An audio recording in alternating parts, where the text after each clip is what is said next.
तेभ्यः ॐ नमः सिद्धेभ्यः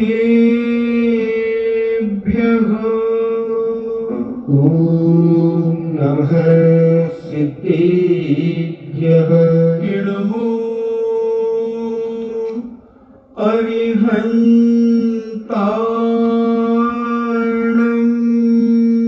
नमो अरिहन्ताणम् इडमो सिद्धाणम् नमो सिद्धाणम् इडमो आयर्याणम्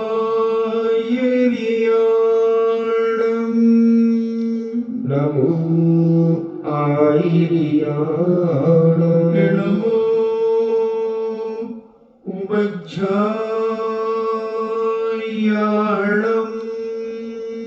नमो उपज्झायाणम् नमो लोये सब्बे साहूणम्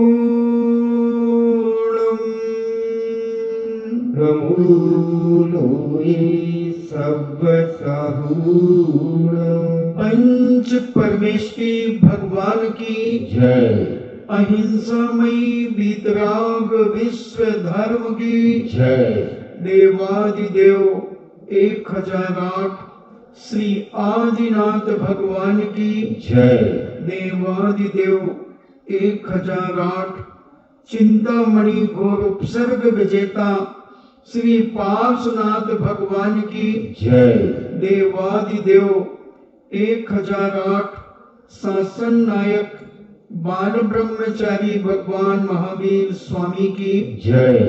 परम पूजनीय आचार्य श्रोमणि गुरुवर श्री कुंद कुंद महामुनिराज की जय। परम पूजनीय आचार्य श्रोमणि गुरुवर श्री विद्यासागर जी महामुनिराज की जय। परम पूजनीय निर्व्यापक श्रमण मुनि श्री सुधा सागर जी महाराज की जय। परम पूजनीय 3,9 करोड़ महामुनिराजों की जय। तपोदय अतिशय क्षेत्र की जय। परम पूज्य श्री गंभीर सागर जी महाराज की जय। चर्चा चल रही है 16 करण भावना की।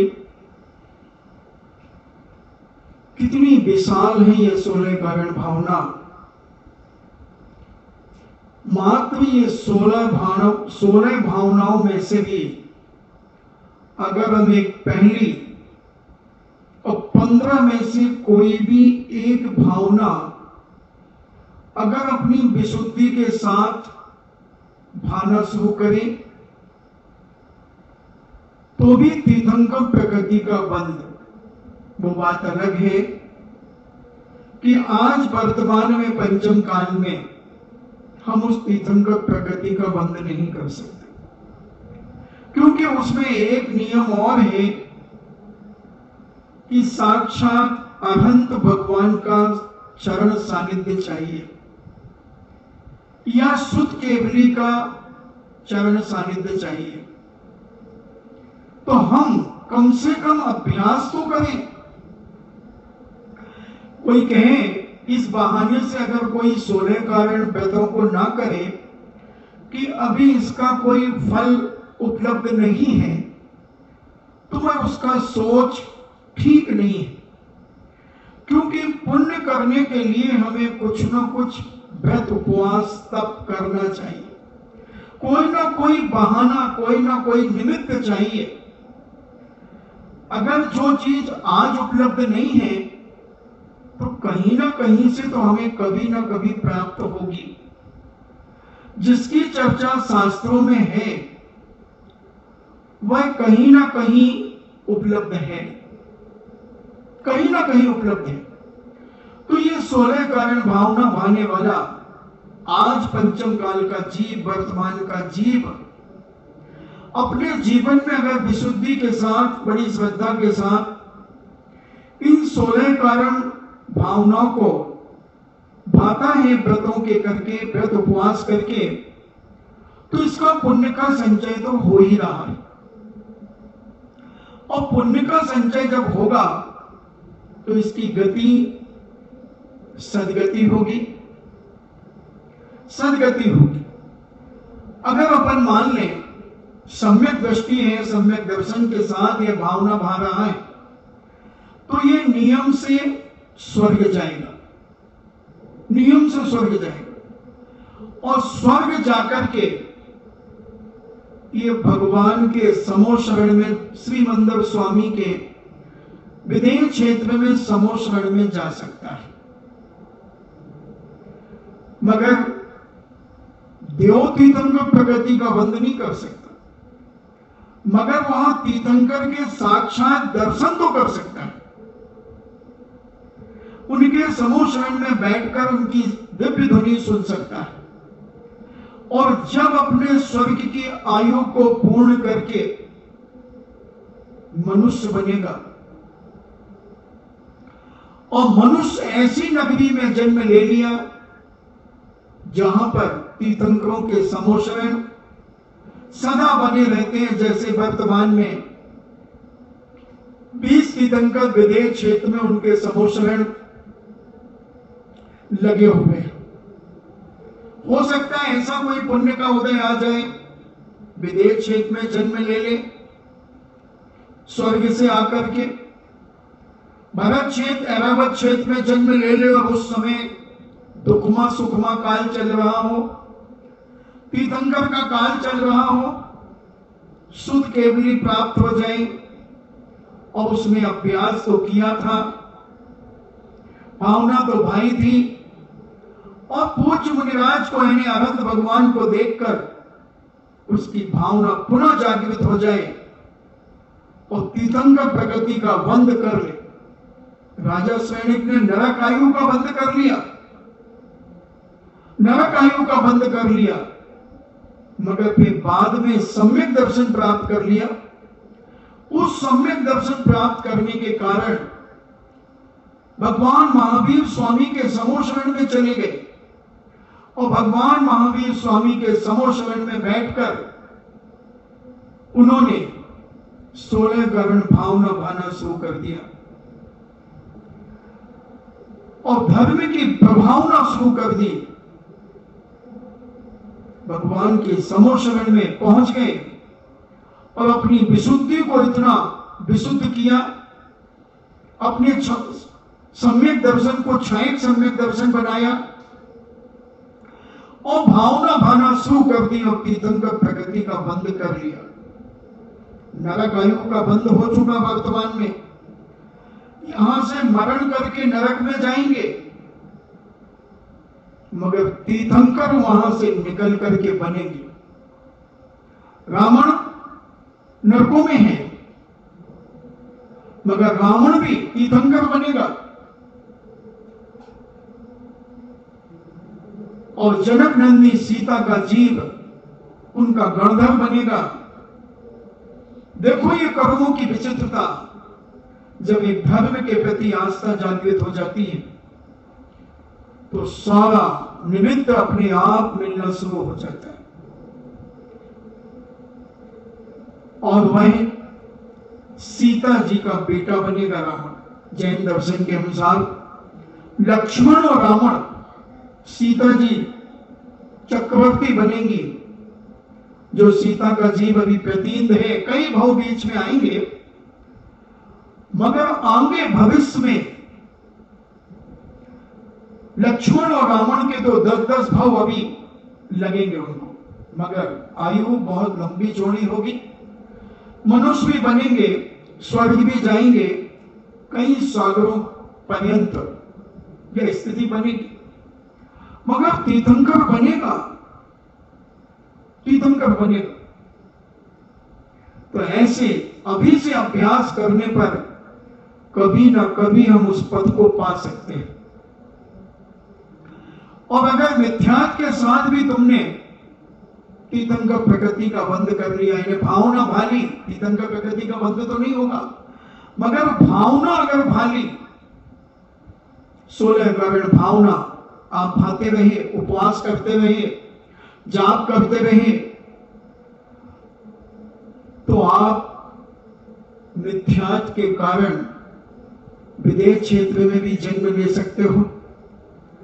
और विदेश क्षेत्र में साक्षात तीर्थंकर का समोशरण प्राप्त होता है और वहां समोशरण में बैठकर हम तीर्थंकर प्रकृति का साक्षात बंद कर सकते हैं। इसलिए जैनाचार्यों ने कहा कि अपनी शक्ति को ना छुपाते हुए व्रत उपवास को करते रहना चाहिए, करते रहना चाहिए। प्रभावना भी होती है, अपनी शक्ति का परीक्षण होता है और समाधि की भी तैयारी होती है। क्योंकि जो धर्मात्मा जीव है वह तो यही चाहता है कि हे भगवान मेरी समाधि हो। समाधि पूर्वक मरण जिस जीव का हो जाता है वह 7-8 भाव के अंदर मोक्ष चला जाता है, अधिक से अधिक, और कम से कम 3-4 भाव, 2-3 भाव में वह मोक्ष चला जाता है। तो ये व्रत उपवास जो किए जाते हैं, एक तो प्रभावना होती है और प्रभावना के साथ साथ वर्तमान में समाधि की भी तैयारी होती है। समाधि भी एक बहुत बड़ी प्रभावना में कारण बनता है। हमारे बहुत बड़े बड़े जैनाचार्यों ने समाधि पूर्वक अपनी इस देह का विसर्जन किया। बहुत सारे श्रावक और श्राविकाएं व्रती बनकर के अपनी इस देह का विसर्जन करते हैं समाधि पूर्वक।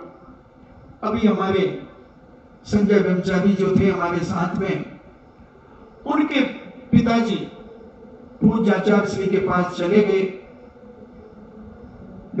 8-10 दिन पहले। आचार्य जी ने देखा, उनको 7 प्रतिमा दे दी, फिर 10 प्रतिमा करा दी और अभी कल उनकी समाधि हो गई। जीवन का सार है, ये बहुत बड़ी एक प्रभावना है। समाधि करना भी हर व्यक्ति के बस की बात नहीं होती, बहुत दृढ़ता चाहिए। शरीर से ममत्व भाव छूटना चाहिए और शरीर से ममत्व भाव जब छूटेगा जब हम व्रत नियम संयम त्याग की ओर आगे बढ़ेंगे, तब इस शरीर से मूर्छा छूटेगी और जैसे जैसे मूर्छा छूटेगी वैसे वैसे हमारे समाधि करने के परिणाम होंगे। परिणाम शरीर से राग कम करना पड़ेगा, परिवार से राग कम करना पड़ेगा, अपने काम से काम रखना शुरू करना पड़ेगा, तेल नॉन लकड़ी से थोड़ा सा दूर हटना पड़ेगा और जिम्मेदारियां कम करते जाओ, जिम्मेदारियां छोड़ते जाओ और अपने आप में रहने का प्रयास करते चले जाओ, तब ये समाधि होती है। और देखो 7-8 भाव में मोक्ष है, कितना सस्ता है समाधि के माध्यम से ये मोक्ष, कितना सस्ता है। मगर हम इतने मोही हैं, इतने मोह जाल में हम उलझे हैं कि हम अष्टमी चतुर्दशी भी उपवास नहीं कर पाते, हम दशनाक्षण में भी उपवास नहीं कर पाते, हम 16 कारण उपवास नहीं कर पाते, हम एक आसन भी नहीं कर पाते। बहुत सारे लोग एक आसन भी नहीं कर पाते। तो जब हम इस शरीर से इतने रागान्वित हैं, शरीर के प्रति इतनी मूर्छा है, ममत्व भाव है, तो बंधुओं समाधि बहुत दूर है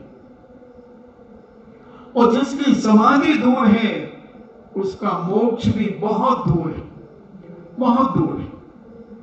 तैयारी तो करना ही चाहिए। जीवन का कोई भरोसा नहीं, जीवन एक पानी का बुलबुला है, जीवन एक कांच का बर्तन है, कब फूट जाए और कब टूट जाए कोई भरोसा नहीं। अभी कितने सारे लोग इस कोरोना में मरण को प्राप्त हो गए, इस कोरोना के अंदर मरण को प्राप्त हो गए। कभी जिनने सोचा भी नहीं था वो लोग भी मरण को प्राप्त हो गए, वो लोग भी मरण को प्राप्त हो गए। और जो विवेकशील थे वो कोरोना में भी बहुत संभल करके मरे। जैसे ही उन्हें पता चला कि कोरोना के लक्षण मेरी बॉडी में आ गए, उन्होंने नियम संयम लेना शुरू कर दिया। उन्होंने त्याग व्रत नियम लेकर के अपना धर्म ध्यान में अपना समय व्यतीत करना शुरू कर दिया। ठीक है, शरीर की शक्ति बिगड़ गई, खांसी बुखार ने परेशान कर दिया, मगर उन्होंने अंतर से सब परिग्रह आदि का त्याग कर दिया, परिग्रह का त्याग कर दिया, अंदर नियम संयम धारण कर लिए, लोगों से समझाना चालू कर दिया कि मुझे समझाओ, मेरा परिग्रह त्याग कराओ, और मरण को प्राप्त हो गए। बंधुओं, जीवन में कोई भरोसा नहीं है, इसलिए हम अपने जीवन को ऐसा कुछ ढालें, ऐसा कुछ नियम संयम में ढालें कि जिसके माध्यम से प्रभावना भी होती रहे और हमारी साधना भी होती रहे, और आगे भविष्य में किस पर्याय में हम जाएंगे उस पर्याय में भी अपनी दृढ़ता बना करके रखें। ऐसा हमारे जैनाचार्यों ने इस संलेखना को बहुत बड़ी प्रभावना कहा, तप को बहुत बड़ी प्रभावना कहा। व्रत उपवास नियम संयम त्याग आदि जब आदमी करता है तो उसका बड़ा मान सम्मान बढ़ता है, और जहां देखो उसकी चर्चा होती है, उसकी प्रभावना होती है, उसके साथ हमारे जैन दर्शन की प्रभावना होती है, जैन दर्शन की प्रभावना होती है। बहुत सारे लोग हैं जो सूर्य अस्त के बाद पानी ग्रहण नहीं करते, बहुत सारे लोग हैं जो एक टाइम भोजन करते हैं, बड़े नियम संयम से रहते हैं, ब्रह्मचर्य व्रत धारण करते हैं, प्रतिमाएं धारण करते हैं, व्रती बन करके रहते हैं, और उनका समाज में बड़ा आदर और सम्मान होना शुरू हो जाता है।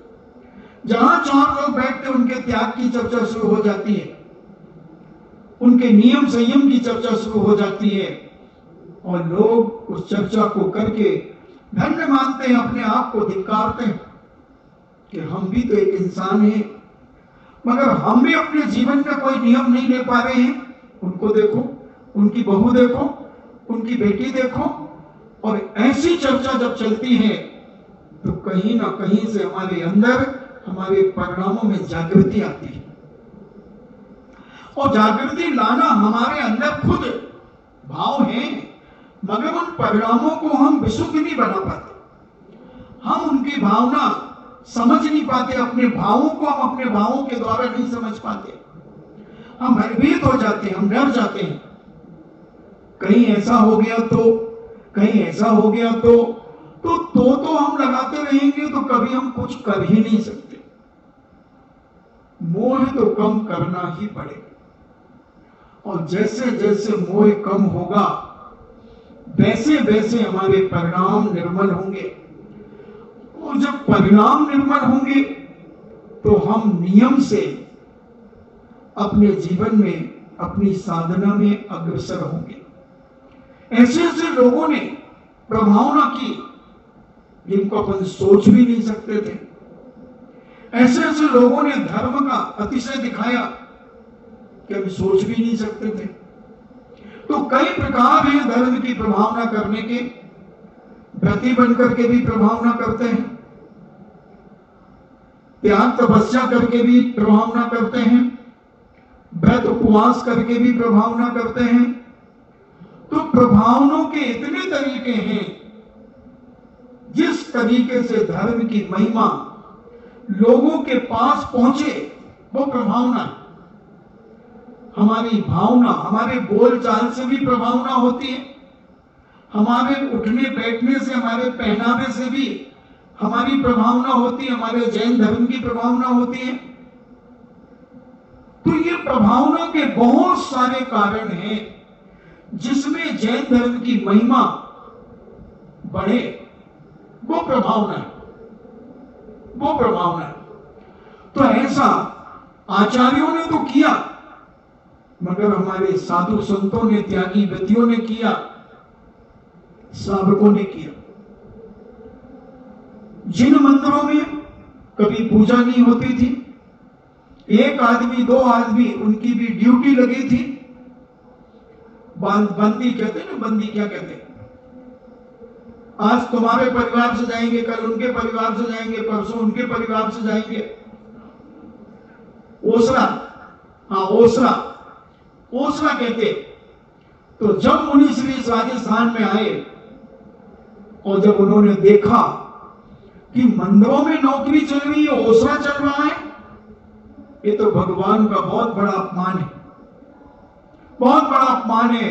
हमारे बुजुर्ग इतने विशाल विशाल मंदिर बना गए और इनकी पूजा अभिषेक करने वाला कोई नहीं है। तब महाराज ने अपने उपदेशों में अभिषेक का महत्व बताया, पूजन का महत्व बताया, और पूजन की विधि जब लोगों को बताई और उसके चमत्कार जब लोगों को बताए तो लोग बड़े आश्चर्यचकित हो गए। एक धनंजय कवि हुए, धनंजय कवि हुए जिन्होंने पूजा का चमत्कार दिखाया। दिखाया क्या हुआ? धनंजय कवि जिनेन्द्र भगवान का अभिषेक आदि करके जिनेन्द्र भगवान की पूजन कर रहे थे, बड़े भक्ति भाव से विभोर होकर के कर रहे थे। और घर में उनके बेटे को सांप ने काट लिया, सांप ने काट लिया। बहुत सारे गुणियों को बुलाया गया मगर जहन नहीं उतरा। उनकी पत्नी घबराती हुई बच्चे को जिनाले में ले आई।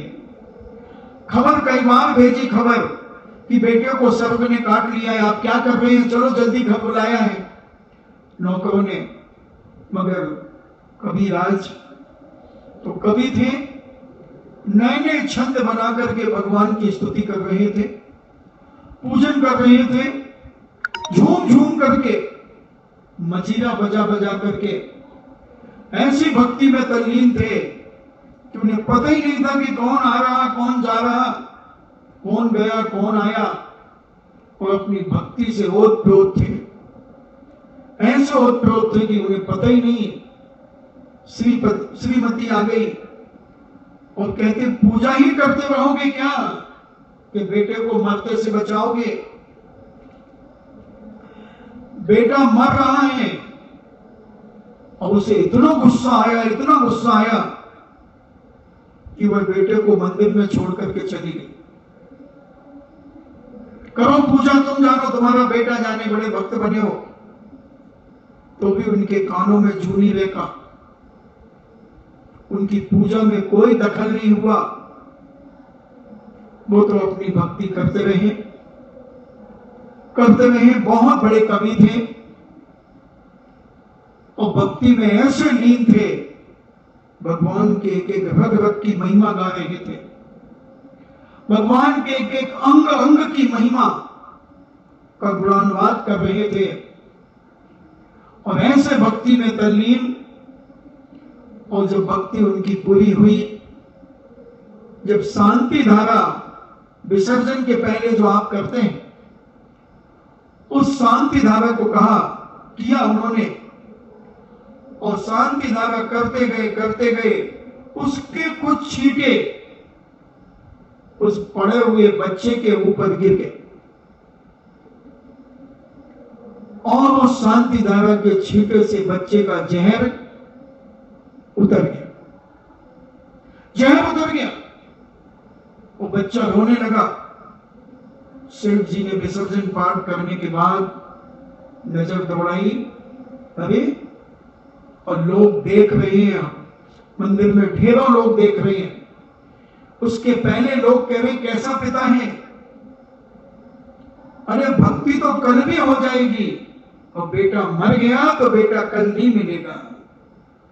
मगर कबीराज कहते हैं, धनंजय कबीर, उन्हें पता ही नहीं है, वो तो भगवान से वार्तालाप कर रहे हैं, भगवान के गुणानुवाद कर रहे हैं, भक्ति में ऐसे तल्लीन हो गए कि उन्हें कुछ पता नहीं चला कि क्या हो रहा है बाप।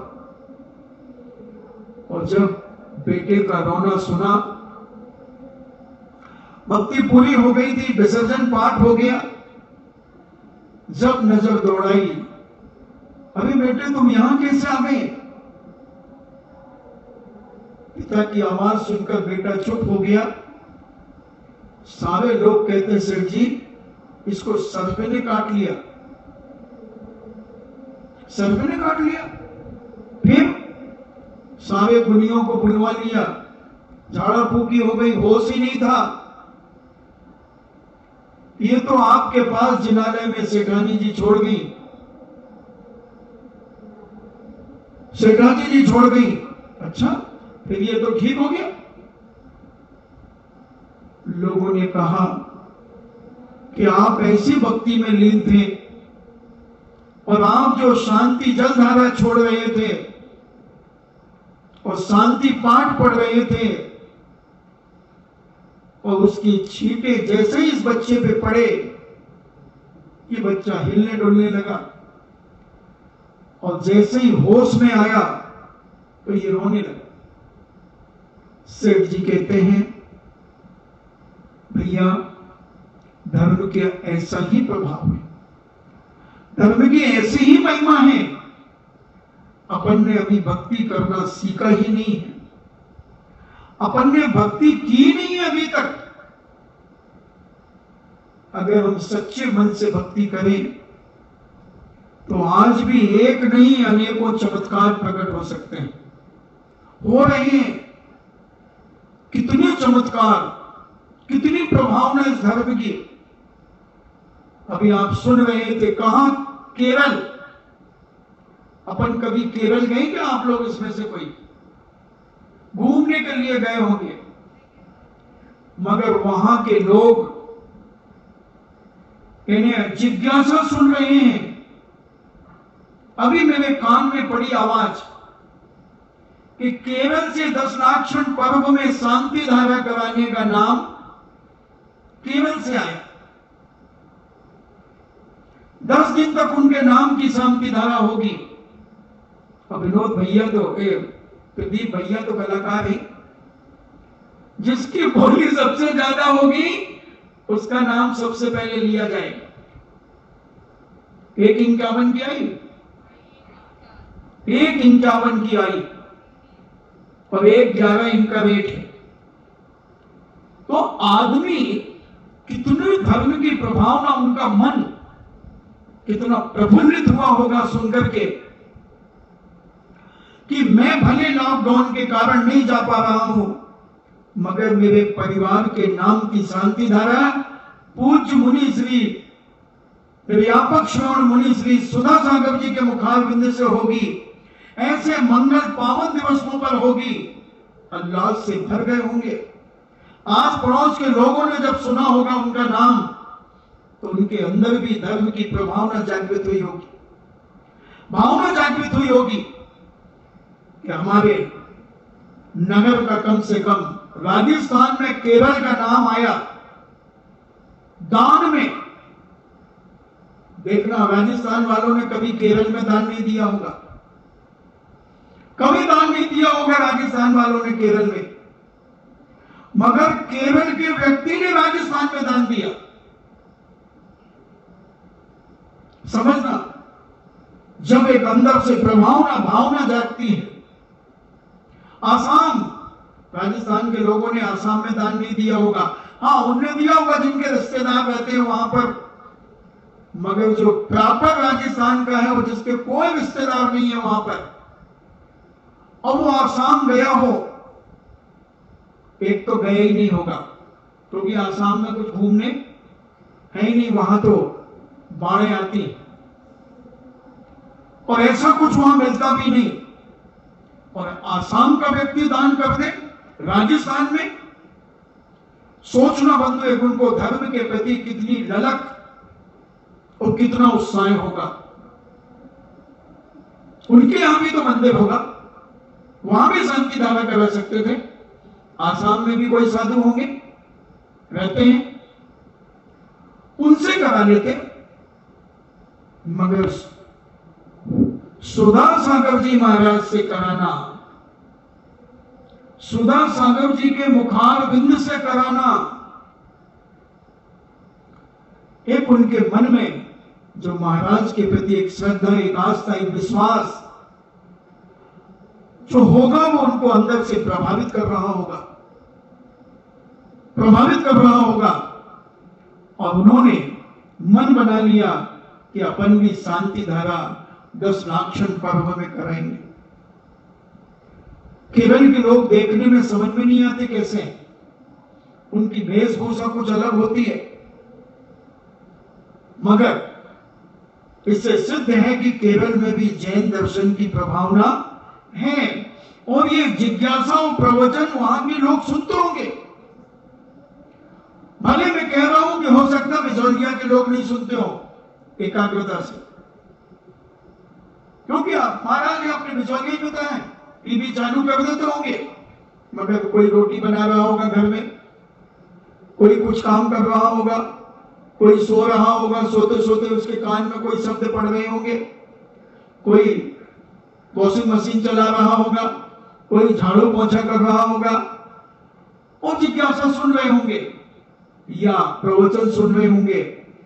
मगर जो बाहर का आदमी है वो बड़ी श्रद्धा से सुन रहा है, सब काम छोड़ करके बैठा है। जैसे प्रवचन में आदमी बैठता है, ऐसे लोग घरों में बैठते हैं। हमने देखा और पूछा मैंने, जब लोग आते हैं बोले महाराज जी हम लोग सब काम छोड़ करके जैसे बिल्कुल साक्षात प्रवचन के पंडाल में बैठे हैं, ऐसे बैठ करके हम प्रवचन सुनते हैं। हमारे अड़ोस पड़ोस के अजैन भी हमारे घरों में आ जाते हैं।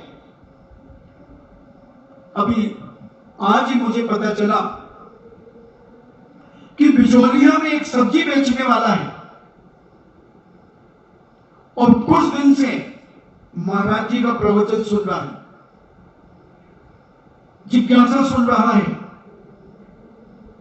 और वो कहता है कि उतने पीरियड में इतने फोन आ जाते हैं मेरे पास, मगर मैं उठाते ही नहीं। ऐसा मन लगा मेरा प्रवचन सुनने में कि मुझे पता ही नहीं रहता कि कौन कौन के फोन आ गए। और प्रवचन के बाद जब मैं फोन देखता हूं तो ढेरों लोगों के फोन रहते हैं। एक अजैन व्यक्ति, कितनी बड़ी प्रभावना बंधुओं। 1996 में चातुर्मास जयपुर चल रहा था, तो एक बुजुर्ग माता जी ने एक ऑटो रिक्शे वाले को बुलाया और कहा भैया दीपावली तक तुम हमें रोज भट्टा की लस्सियां ले जाया करो और वापस ले आया करो, कितने पैसे लोगे? उसने कहा अम्मा जी 500 रुपए लेंगे महीने के। बोले नहीं हम 300 रुपए देंगे। उसने कहा ठीक है, 2-3 किलोमीटर दूर है। उसने कहा ठीक 300 रुपए में तय कर दिया। और उस समय जयपुर में पूज्य मुनीश्री का प्रवचन एक एक बिसन के ऊपर संडे संडे होता था। एक संडे मांस के ऊपर आदि जो सप्त बिसन होते हैं उनके ऊपर। तो एक दिन एक संडे में उसको स्कूल के बच्चे ले जाना नहीं थे, तो उसने कहा चलो आज प्रवचन सुनते हैं।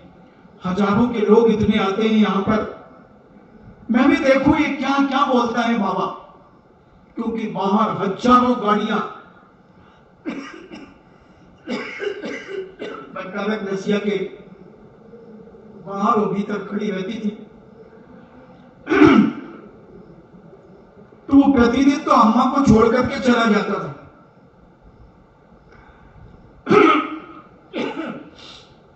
और संडे का एक दिन उसके मन में आया कि चलो आज स्कूल के बच्चों को भी नहीं लाना है ना ले जाना है, आज यही बैठते हैं।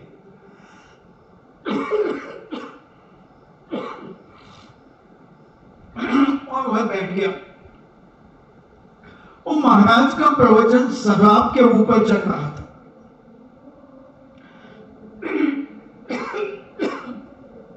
महाराज ने कहा कि शराबी को इतना होश नहीं रहता, जब शराब पी करके वह कहीं गिर जाता है तो उसके मुंह में कुत्ता लघु शंका कर देता है। पद्मनंदी पंचविंशति में आया ये उदाहरण। और वह शराबी क्या कहता है, मधवम मधवम, यानी उसको कुत्ते की लघु शंका शराब जैसे लगती है। ऐसे सिद्ध हुआ कि शराब का स्वाद कुत्ते की लघु शंका के समान है। तो वो ऑटो रिक्शे वाला शराब पीता था 40 रुपए की रोज। जब उसने 1.5 घंटे 2 घंटे का प्रवचन सुना तो उसके होश उड़ गए। बोले मैं इतने सारे बच्चों को स्कूल छोड़ता हूं और मैं कितना निकृष्ट हूं कि मैं 40 रुपए की रोज शराब पी लेता हूं, महीने में 1200 रुपए की शराब पी लेता हूं। धिक्कार मिला। और अम्मा जी को बिठाला प्रवचन के बाद। अब उनके घर छोड़ा और अम्मा जी से कहता है, अम्मा जी एक काम करो, कल से तुम अपनी और सहेलियों को 4-5 को और ले आया करो, तो अपन पूरा ऑटो रिक्शा भर करके ले चलेंगे। तो यूज एंड डुकरियों की क्या आदत होती, देखो भैया हम पैसा ज्यादा नहीं देंगे, हम उतने ही देंगे 300, नहीं तो तुम फिर मांगने लगो पैसे हमसे। उसने कहा 4-5 लोगों को और ले आया करो आप। तो उसने अपनी सहेलियों से कहा कि तुम प्रवचन सुनने नहीं जाते हो? बोले नहीं भाई, इतनी दूर कैसे जाए, वो बच्चे सुनते नहीं है कोई। उन्होंने कहा हमारे ऑटो में चला करो। तो बोले भाई पैसा तो हम नहीं देंगे, पैसा हम नहीं दे सकते। बोले कोई बात नहीं, हमारा ऑटो रिक्शे वाला कह रहा है कि तुम तो बिठा लो। तो उसने अपनी 5 सहेलियों को बुला लिया। अब उसमें 6 बैठने लगी, 3 इधर और 3 सामने, और प्रवचन सुनने लगी। अब जब 1 महीना हुआ तो उसने 300 रुपए दिए। तो ऑटो रिक्शे वाले कहता नहीं अम्मा जी हम नहीं लेंगे 300 रुपए। उसने चिढ़ाने के लिए कहा हम नहीं लेंगे 300 रुपए। तो वो अम्मा क्या कहती, देखो हमने पहले कहा था तुमसे कि हम 1 रुपया भी ज्यादा नहीं देंगे, तुमने ही कहा था कि उनको बिठा लो, उनको बिठा लो, उनको बुला लो। अरे बोले पगली, अब मैं तुझसे 1 रुपया भी नहीं लूंगा, और जब तक तेरे महाराज जयपुर में रहेंगे मैं तुझे रोज फ्री ले जाऊंगा। बोले नहीं नहीं हम तो 300 देंगे। बोले नहीं वो भी नहीं लूंगा। बोले क्यों नहीं लेगा भैया, तू भी गरीब आदमी है, तेरा भी तो पेट है, बाल बच्चे होंगे। अरे बोले अम्मा मैंने एक प्रवचन सुना है तेरे महाराज का और मेरे 1200 रुपए महीने बचने लगे, मैं तेरे 300 रुपए लेकर के क्या अपनी नाक कटाऊं? मैंने प्रवचन सुनकर के 1200 रुपए महीने बचा लिए, 40 रुपए रोज बचा लिए, तेरे 10 रुपए रोज से मैं क्या करूंगा? और ऐसे कई ऑटो रिक्शे वालों ने शराब छोड़ दी, मांस छोड़ दिया, अंडा छोड़ दिए, चमड़े के जूते चप्पल हजारों लोगों ने छोड़े। उस सर्किल पर, नारायण सर्किल पर ऐसा ढेर जैसे नारियल का ढेर लगा था, ऐसे जूते और चप्पलों का ढेर लगा दिया चमड़े के। जब महाराज ने चमड़े के ऊपर प्रवचन दिया, ऐसा ढेर जितने लोग आज प्रवचन में थे सब छोड़ करके चले गए। इसको कहते हैं प्रभावना। जब आदमी अंदर की भावना से किसी चीज को करता है, अंदर की भावना से सुनता है, करता है, सोचता है, तब उसकी प्रभावना होती है। क्या लेना देना था उस शराबी को? हो रहे थे, प्रवचन हो रहे थे, और ये घटना सुशील जी बैद जी ने सुनाई। बोले महाराज जी, हमारे यहां रोज 200-250 लोग मरी जाते हैं, और ये चर्चाएं होती रहती हैं प्रवचनों की। कितने लोग, तांगे वाले, रिक्शे वाले, ऑटो रिक्शे वाले, कितने लोगों ने त्याग किया। बोले ये तो एक हमारे यहाँ अम्मा जी आई थी, उन्होंने सुनाई घटना की बैद जी महाराज के प्रवचन से ऐसा प्रभावित होकर के आदमी ने 1 रुपया नहीं लिया 6 महीने तक मुझसे, और रोज प्रवचन के लिए लाया, और जब उसको देने लगे तो बोले मेरे तो 1200 रुपए महीने बच गए। आदमी जब धर्म को समझता है, गुरु को समझता है, वाणी को समझता है, तो वह अपने पाप अपने आप छोड़ता चला जाता है। कई जैनियों ने नहीं छोड़े, जैनियों ने शराब नहीं छोड़ी, गुटखे नहीं छोड़े, मगर अजैनों ने इतना छोड़ा, जैनों ने भी छोड़ा। जैनों को तो ये करना ही नहीं चाहिए। गुटखा, शराब और भी जो गंदे कार्य हैं, वो जैनी को तो मन में भी नहीं लाना चाहिए उसके बारे में विचार। मगर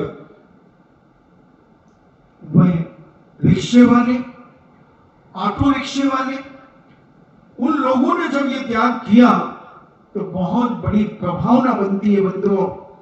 तो हम विचार करें अपने जीवन में कि हम भी कुछ ऐसा कार्य करें कि जिसके माध्यम से जैन दर्शन की प्रभावना हो,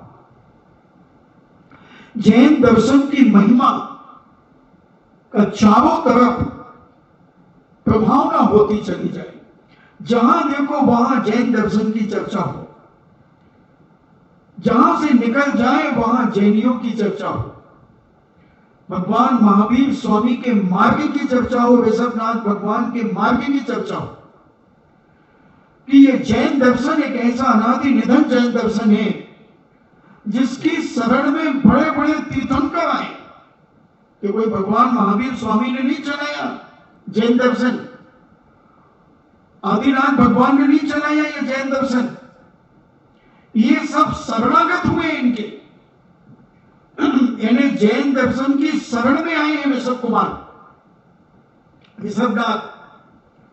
जितने भी अनंत अनंत तीर्थंकर हो गए और जो सिद्ध बन गए, ये किसी ने नहीं चलाया। अगर किसी ने चलाया होता, अगर ऋषभनाथ ने जैन दर्शन चलाया होता तो ये ऋषभ दर्शन के नाम से जाना जाता।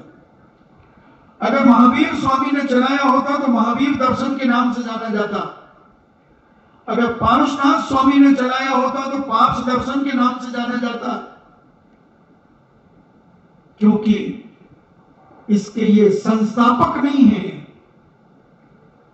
बौद्ध दर्शन के संस्थापक बौद्ध हैं, इसलिए बौद्ध दर्शन कहा जाता है। इस्लाम धर्म के संस्थापक उनके पैगंबर आदि हैं, इसलिए उनका इस्लाम धर्म कहा जाता है। यीशु संस्थापक है ईसा धर्म का, तो इस्लाम यीशु धर्म कहा जाता है। विष्णु संचालक हैं वैष्णव दर्शन के, इसलिए वो वैष्णव दर्शन कहलाया जाता है। मगर जैन दर्शन कोई तीर्थंकर के नाम से नहीं है। जैन धर्म किसका? जो माने उसका, जो माने उसका। और जैन दर्शन को बहुत सारे लोगों ने समझा, पढ़ा और ग्रहण किया। तो ये सारे तीर्थंकर जो आज अनंत अनंत तीर्थंकर हो गए और आगे होते रहेंगे, ये बंधुओं सब इस जैन दर्शन की शरण में आए। इसकी शरण में आकर के उन्होंने साधना की है और उस साधना के माध्यम से प्रभावना की, प्रभावना की और प्रभावना करने के बाद स्वयं मोक्ष चले गए। कम से कम तीर्थंकर को वर्ष पृथक दिव्य ध्वनि उनकी खेवेगी ही खेवेगी। वर्ष पृथक का मतलब है 3 साल से लेकर 9 साल के भीतर का समय, इसको वर्ष पृथक कहते हैं। तो इतने समय तक उनका उपदेश होगा ही होगा, समोश्रवण लगेगा ही लगेगा। इतनी उम्र तो उनकी 3 साल केवल ज्ञान जब भी होगा तो 3 साल कम से कम और 9 साल के भीतर इतनी उनकी आयु रहेगी। और ऐसे तो आदिनाथ भगवान ने 1 लाख पूर्व तक प्रभावना की, क्योंकि 83 लाख पूर्व में उन्होंने दीक्षा ली। 1 साल तक 1000 वर्ष तक उन्हें ध्यान किया। 999 वर्ष मान लो, 1 महीना कम उन्होंने ध्यान किया, फिर केवल ज्ञान हुआ। और 84 लाख पूर्व की आयु थी।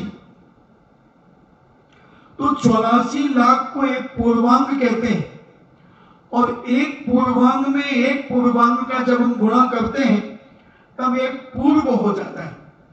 इन्हें 84 लाख में 84 लाख का गुणा करेंगे तो एक पूर्व होगा, और ऐसी 84 लाख पूर्व की आयु थी आदि कुमार की। तो उन्होंने 83 लाख पूर्व तक राजपाट किया। इन्हें 63 लाख पूर्व तक तो राजपाट किया, और 20 लाख पूर्व उनका कुमार काल रहा। ऐसे 83 लाख पूर्व के बाद उन्होंने दीक्षा ली, और उसके बाद 1 लाख पूर्व तक जैन दर्शन की प्रभावना करते चले गए। प्रभावना होती रही। उसी प्रकार भरत चक्रवर्ती ने भी, उनकी भी भरत चक्रवर्ती की कुछ कम 84 लाख पूर्व आयु थी। तो उन्होंने भी चक्रवर्ती बनने के बाद, 6 खंड जीतने के बाद दीक्षा ली। उन्होंने भी प्रभावना की। बाहुबली की प्रभावना तो वैसे ही अलौकिक है। सारी दुनिया में विश्व का 8वां आश्चर्य अगर कोई है तो भगवान गोमटेश बाहुबली, जिन्हें गोमट भी कहते हैं, कुक्कुट भी कहते हैं, भुजबली भी कहते हैं, बाहुबली भी कहते हैं, अनेक अनेक नामों से जिन्हें पुकारा जाता है। ऐसे बाहुबली की जो प्रभावना है बंधुओं, आज देश विदेश के लोग आकर आश्चर्यचकित हो जाते हैं। एक ही पाषाण की बेजोड़ प्रतिमा, एक ही पाषाण की 57 फुट की प्रतिमा 981 में बनकर के तैयार हुई, और ऐसी विशाल प्रतिमा को देख करके अपने आप नतमस्तक हो जाता है। मिथ्या दृष्टि, घोर अनादि मिथ्या दृष्टि भी अगर उन प्रभु की प्रतिमा को एक बार निहार लेता है तो हाथ भले ना जोड़े मगर आंखें झुक जाती हैं, आंखों से नम्रता आ जाती है। ढेरों विदेशी आते हैं, ढेरों विदेशी आते हैं, मगर जब उस प्रांगण में पहुंचते हैं, एड़ी से लेकर चोटी तक 9 फुट के तो उनके पंजे हैं, 9 फुट के पंजे। उनके पंजों पे आदमी ऐसे ही सो जाए। कितनी विशाल प्रतिमा।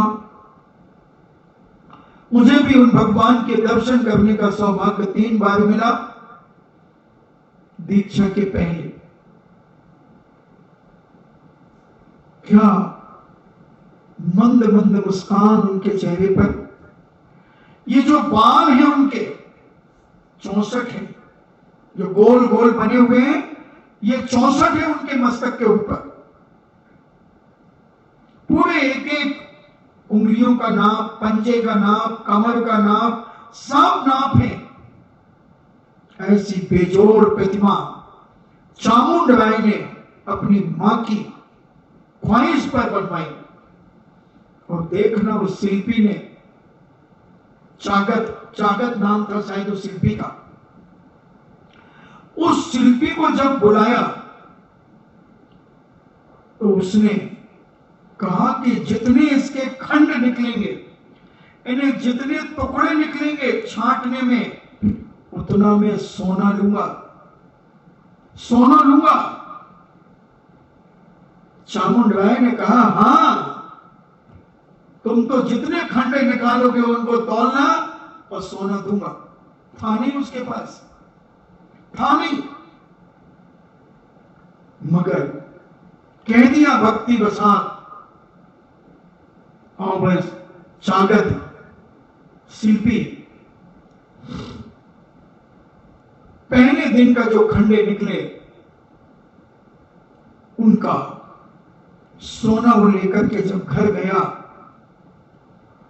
तो बताते उसके हाथ से वो सोना छूट नहीं रहा था, चिपक गया। उसकी मां कहती है, ये क्या किया तुमने, क्या है ये? बोले, मां, हम भी कोई राजा से कम नहीं बनेंगे। चामुंडराय को आपने नाम सुना? बोले, हां बेटा, मैंने नाम सुना। बोले, उन्होंने मुझे एक विशाल प्रतिमा बनाने के लिए कहा है और मैंने कहा है कि जितना इसमें से पत्थर छटेगा उतना मैं सोना लूंगा। आज मैंने मात्र थोड़ा सा पत्थर छीला है, उस पहाड़ को देखा है कि ये पत्थर में प्रतिमा बन जाएगी कि नहीं बनेगी। ग्रेनाइट था और इतना विशाल पत्थर, चट्टान, आजू बाजू सारी चट्टानें मुझे साफ करना है। और वो सोना चिपका है, अभी सोना निकल नहीं रहा उसके शरीर से, हाथों से। मां कहती है, वो चामुंडराय? हां। आश्चर्य क्यों हुआ मां? अरे पागल, तू जैन धर्म के प्रथम मोक्ष करता, प्रथम तीर्थंकर आदिनाथ के पुत्र जो बाहुबली हैं, वो बाहुबली हैं, उनकी प्रतिमा बनाएगा और इतना लालच में बनाएगा? नहीं बनाना तुझे, पागल है क्या? जा ये सोना वापस करके आ, जा ये सोना वापस करके आ। उसके हाथ से तो घर में छूटे नहीं सोना, चिपका रहा जितना सोना ले गया। और वापिस गया जब चामुंडराय के पास, तो चामुंडराय से कहा, आदरणीय, मेरी मां ने यह भेंट लेने के लिए मना कर दिया है। मेरी मां कह रही है कि नहीं बेटा, मूर्ति ऐसी विशाल बनाओ, ऐसी भव्य बनाओ कि चामुंडराय भी न रहे दुनिया में, चामुंडराय की मां भी न रहे दुनिया में, और चागत शिल्पी तू भी न रहे दुनिया में, फिर भी लोग मरने के बाद तुम जीवित रहो। ऐसा कुछ काम करो, ऐसा कुछ काम करो। तब उसके अंदर भावना जागी और वहां सोना छोड़ा तो छूट गया। और चामुंडराय से कहा कि मेरी मां कह रही है, इस प्रतिमा को तुम बेजोड़ बनाओ, सोने की लालच में मत बनाओ, क्योंकि लालची व्यक्ति कोई काम करेगा तो काम श्रद्धा से नहीं होगा, विवेक से नहीं होगा, और ऐसी चमत्कारी प्रतिमा नहीं बनेगी बेटा। मेरी मां ने संदेश दिया है, इसलिए आप इसे संभालें और मैं कल से प्रतिमा बनाने के लिए आऊंगा। और उसकी मां ने भोजन में नमक डालना बंद कर दिया। उसने देखा कि मेरा बेटा कितनी एकाग्रता से प्रतिमा बनाएगा, इसे खाने में रुचि है या प्रतिमा इसके दिल और दिमाग में घूमेगी कि मुझे कैसी बनाना है। और उसकी मां ने भोजन में नमक डालना बंद कर दिया, उसे पता ही नहीं चला। और तुम्हारे भोजन में अगर नमक न डले तो तुम्हारी थाली सुदर्शन चक्र बन जाए, सुदर्शन चक्र बन जाए। एक सुनाया था ना, नमक बिना सब्जी की ना, बिना नमक की सब्जी। 1 महीने में आया था बेचारा, धर्म पत्नी बड़ी उल्लास से भरी थी कि मैं अपने पति को भोजन कराऊंगी, और वह परमात्मा उसका गिलास जैसे सब्जी में डाला और बिना नमक की थी, पट्टा उठ करके चला गया। और वो चामुंडराय जिस भगवान को बना रहे थे, उनके अंदर तो प्रभावना थी, मगर शिल्पी के अंदर भी जोश था, शिल्पी के अंदर भी जोश था। वहां चागत की मूर्ति भी बनी है, वहीं बाहुबली भगवान के पास में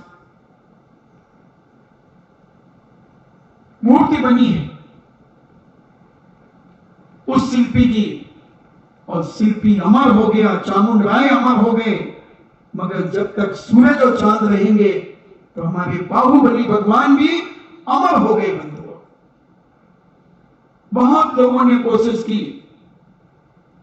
कि बाहुबली से बड़ी प्रतिमा हम बना लें, भले लोगों ने टुकड़ों में बना ली, कैसे भी बना ली, मगर बाहुबली जो है वो बाहुबली है, भुजबली है,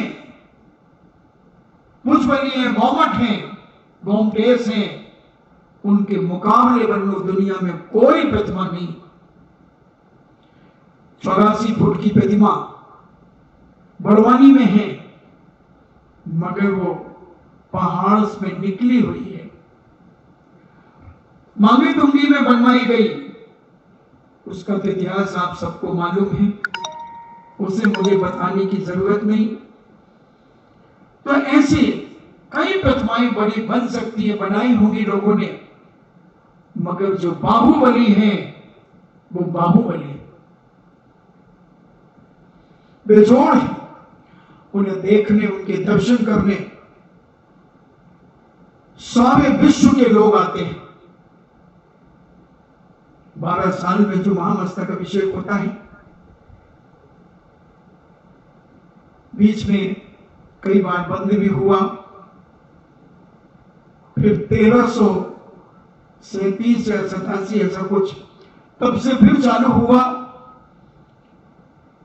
शताब्दियों में कई बार हुआ, और अभी 1800 कुछ वर्षों से हर 12 साल में प्राय हो रहा है। तो ऐसी बेजोड़ प्रतिमा का जो प्रभावना आज चामुंडराय, क्योंकि जिसने जन्म लिया है उसे मरना ही पड़ेगा, मगर उसके बाद भी आज चामुंडराय जीवित है। वह चागत शिल्पी भी जीवित है, और उनकी मां भी वह जीवित है।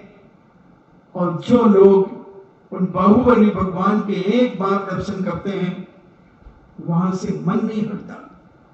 पूज्य नेमीचंद सिद्धांत चक्रवर्ती महाराज ने जो गोमटेश स्तुति लिखी, विसक्त कंदोट दलानुयानम सुनोय चंद समान तुंडम घोड़ा जियम चंपय पुप्प सोहम तम गोमटेशम पढ़मामि नित्यम। यानी उनके मुख का जो वर्णन किया, एक एक अंग का वर्णन किया, बड़ा अलौकिक और बेजोड़ है। बंधुओं, जो ना गए हों वो जरूर एक बार गोमटेश बाहुबली के दर्शन अपने जीवन में जरूर करें, जरूर करें। और मैं तो कहता हूं शादी के पहले ही करना चाहिए। जितनी यात्रा करना है शादी के पहले करना चाहिए, क्योंकि शादी के बाद जाते हैं वो राग रंग के मन से जाते हैं, वो घूमने के मन से जाते हैं, और शादी के और कुछ दिन बाद जाते हैं तो चिल्लर पार्टी को लेकर के जाते हैं, तो उन्हीं के संभालने में लग जाते हैं, ढंग से हम दर्शन वंदना भावना नहीं कर पाते।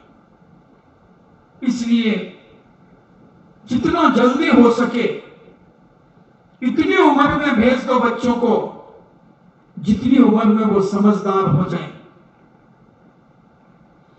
समझदार हो जाएं, वो पहचानने लगे कि हमारे भगवान हैं, और आकर के अपने दोस्तों से गर्व से कहें कि देखो हमारे भगवान बाहुबली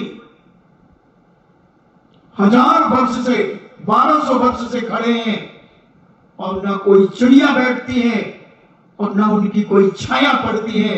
ऐसी अलौकिक प्रतिमा बंधो, ऐसी अलौकिक बेजोड़ हमारे बाहुबली भगवान, ऐसी प्रभावना लोगों ने समय समय पर की है। इन्हीं मंगल भावना के साथ जिनवाणी स्तुति। जिनवाणी के ज्ञान से सूझे लोकालोक, सो वाणी मस्तके धरो सदा देत हूँ धो। हे जिनवाणी भारती तो जपो दिन रेन, जो तेरो शरणागहे सो पावे सुख चैन। देव भजो अरिहंत को गुरु सेवा निर्ग्रंथ, दया धर्म पालो सदा यही मोक्ष का पंथ। नमोकार।